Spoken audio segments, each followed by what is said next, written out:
कृष्णा और सुदामा की जादुई मुलाकात। बहुत बहुत समय पहले की बात है। एक शांत जंगल में चिड़िया मीठे गीत गाती थी और हवा धीरे धीरे बहती थी। वहीं एक छोटा सा गुरुकुल था जहाँ दो प्यारे दोस्त पढ़ते थे, कृष्णा और सुदामा। हर सुबह वे अपने गुरु संदीपनी मुनि की मदद करते, नदी से पानी लाते, लकड़ियां जुटाते और जंगल के हिरणों को दाना खिलाते। कृष्णा की आंखें तारों की तरह चमकती और सुदामा की मुस्कान बहुत कोमल थी। दोनों साथ पढ़ते, साथ हंसते और जब किसी के पास खाना न होता तो अपना हिस्सा बांट लेते। रात में जब जुगनू चमकते तो कृष्णा बांसुरी बजाते और सुदामा धीरे धीरे गुनगुनाते। पूरा जंगल जैसे उनकी दोस्ती से झिलमिलाने लगता था। धीरे धीरे समय बीतता गया। कृष्णा बड़ी होकर द्वारका के राजा बने। समुद्र के किनारे बसा हुआ सोने सा चमकता नगर। सुदामा अपने छोटे से गांव में चले गए। उनका घर बहुत साधारण था। छप्पर टूटा हुआ था, कपड़े पुराने थे और कभी-कभी खाने को बहुत थोड़ा मिलता।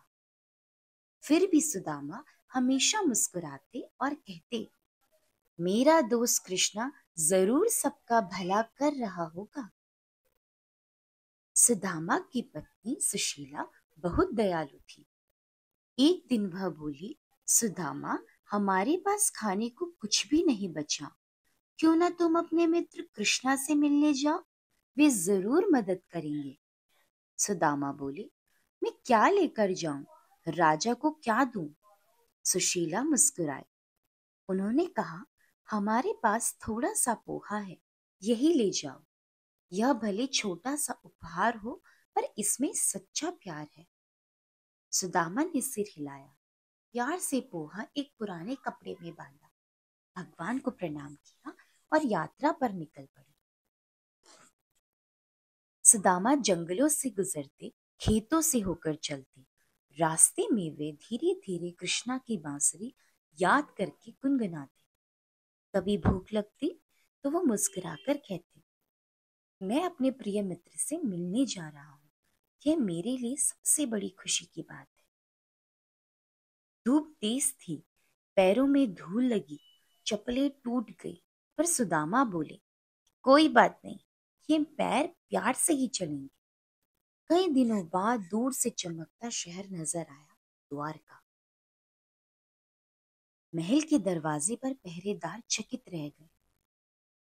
एक गरीब सा यात्री, फटे कपड़े और छोटा सा पुलंदा। सुदामा ने नम्रता से कहा, मैं कृष्ण का पुराना मित्र सुदामा हूँ। यह सुनते ही एक सेवक दौड़ा और राजा को खबर कर दी। जैसे ही कृष्णा ने यह नाम सुना, वे एक पल भी नहीं रुके। वे नंगे पैर दौड़े, मुकुट चमक रहा था, पर उनके चेहरे पे बस खुशी थी। सुदामा, मेरा प्रिय मित्र सुदामा। कृष्णा ने उन्हें गले लगा लिया। महल के सारे लोग हैरान थे। राजा अपने मित्र के पैर धो रहे हैं, आंखों में आंसू आ रहे हैं। कृष्णा ने सुदामा को अपने सिंहासन पर बिठाया, गर्म पानी से उनके पांव धोए और प्यार से पूछा। पूरा महल सुनहरी रोशनी में नहा गया। कृष्णा ने मुस्कुराकर पूछा, तुम मेरे दोस्त, तुम मेरे लिए क्या लाए हो? सुदामा शर्माते हुए बोले, कुछ खास नहीं, बस थोड़ा सा पोहा प्यार से लाया हूँ। कृष्णा ने तुरंत पोटली खोली और बोली, पोहा, मेरा सबसे प्यारा खाना। उन्होंने प्यार से एक मुट्ठी खाई और तभी जैसे जादू हुआ, फूल खिल उठे, दिए और चमकने लगे। पूरा महल मीठी खुशबू से भर गया। रुक्मणी रानी मुस्कुराई। उन्हें पता था यह कोई साधारण भेंट नहीं, ये सच्चे प्रेम की भेंट है। उस रात सुदामा महल में आराम से सोए। उन्होंने अपने जीवन में कभी इतनी खुशी और शांति महसूस नहीं की थी। उन्होंने कुछ भी मांगा नहीं, सिर्फ कृष्णा के चेहरे को देखा और मन ही मन कहा, तुमसे मिलकर ही मेरा जीवन धन्य हो गया। सुबह वह लौट चले। कृष्णा ने बस मुस्कुराकर हाथ हिलाया, पर उनकी मुस्कान में सारा आशीर्वाद छिपा था। जब सुदामा अपने गांव पहुंचे तो उन्होंने आंखें खोली। यह मेरा घर है या सपना? जहां उनका टूटा झोपड़ा था, वहां अब एक सुंदर सा फूलों से भरा बगीचा। सुशीला ने नए कपड़े पहने थे, बच्चे खेल रहे थे। सुदामा ने आश्चर्य से पूछा, ये सब कैसे हो गया? सुशीला बोली, कृष्णा का प्रेम, उन्होंने हमें आशीर्वाद दिया है। सुदामा ने हाथ जोड़ लिए। ओ मेरे मित्र, तुमने मुझे धन नहीं, दोस्ती का सबसे बड़ी तोहफा दिया है।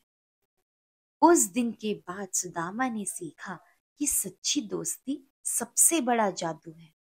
कृष्णा ने कभी सुदामा की गरीबी नहीं देखी, उन्होंने बस उनका प्यार देखा, और वही प्यार एक झोपड़ी को महल बना गया।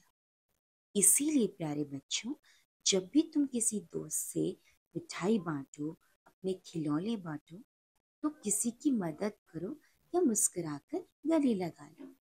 याद रखना, कृष्णा भी तुम्हारी तरह मुस्कान के साथ मुस्कुराते हैं। शुभ रात्रि मेरे प्यारे बच्चों।